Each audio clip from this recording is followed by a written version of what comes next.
Oi, gente, eu sou a professora Ilka, sou professora de História da Rede Municipal de Ensino do Rio de Janeiro. Resolvi fazer esse vídeo para me apresentar um pouquinho para vocês, para dizer o porquê que eu fiz essa página, para a gente interagir um pouquinho.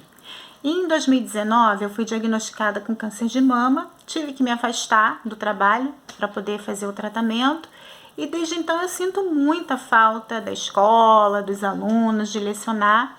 E surgiu a ideia de fazer esse espaço no Instagram para poder fazer pesquisas, postar as coisas, entrar em contato um pouquinho com o que me faz falta. Ontem eu resolvi postar alguns testes falando sobre a Primeira República, falando sobre o bota abaixo, falando sobre a revolta da vacina e percebi que muita gente não sabia o que era o bota abaixo. Resolvi fazer esse videozinho falando um pouquinho sobre esse assunto. O bota abaixo aconteceu no Rio de Janeiro, no início do século XX, quando o prefeito, que era o Pereira Passos, e o presidente, que era o Rodrigues Alves, resolveram fazer obras de modernização na cidade, já que o Rio de Janeiro era uma cidade suja, com ruas estreitas, não tinha saneamento básico. Isso propiciava a proliferação de muitos ratos, muitos mosquitos. Quando chovia e havia enchentes nas cidades, propiciando doenças como cólera, e as principais doenças eram a febre amarela e a varíola, que matavam muita gente. Então, diante disso, eles resolveram modernizar a cidade, fazer algumas obras de modernização, já que o Rio de Janeiro era a capital do Brasil naquele momento. E para isso eles tiveram que derrubar os cortiços. O que eram os cortiços? Os cortiços eram locais em que havia um quarto para uma família, eles alugavam aqueles quartos individuais, só que não morava uma pessoa só num quarto, moravam famílias de às vezes 10, 8 pessoas, o banheiro era coletivo, então não tinha muito saneamento básico, eram locais insalubres, o que proliferavam muitas doenças. Então, por isso, eles resolveram derrubar, também por isso, e também porque eles estavam querendo construir a Avenida Central, que hoje é a Avenida Rio Branco.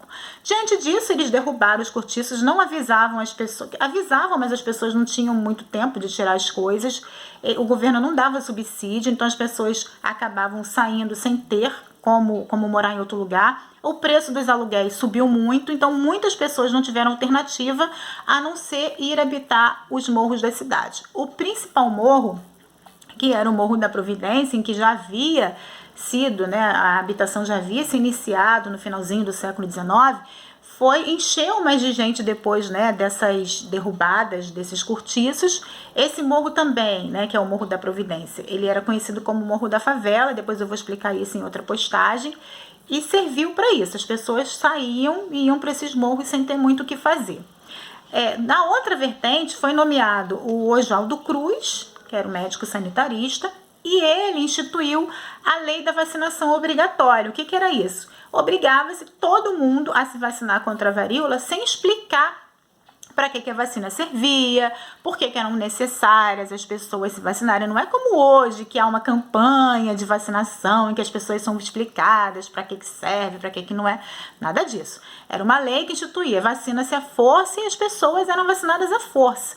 Os médicos, os representantes do governo iam às casas das pessoas e vacinavam à força mesmo, as pessoas não querendo serem vacinadas. Então, juntando a isso, a essa revolta da questão da vacina, porque eles não sabiam para que era, por ter sido vacinada à força, ao preço do alto custo de vida, porque o preço dos aluguéis aumentaram muito, juntando tudo isso, o povo acabou se revoltando.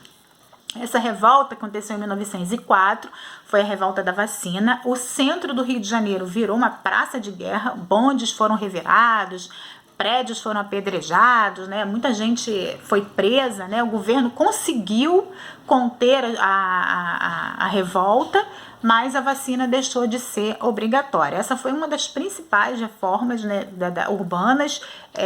Essa revolta da vacina faz parte do que a gente chama em história das revoltas da Primeira República. Depois eu posso até fazer um post falando sobre as outras revoltas também. E gostei muito de falar com vocês, de explicar um pouquinho do porquê da página e gostaria de sugestões. O que vocês gostariam que eu publicasse, que eu pesquisasse? Como é que a página pode ficar mais interessante? Um grande beijo e até o próximo vídeo.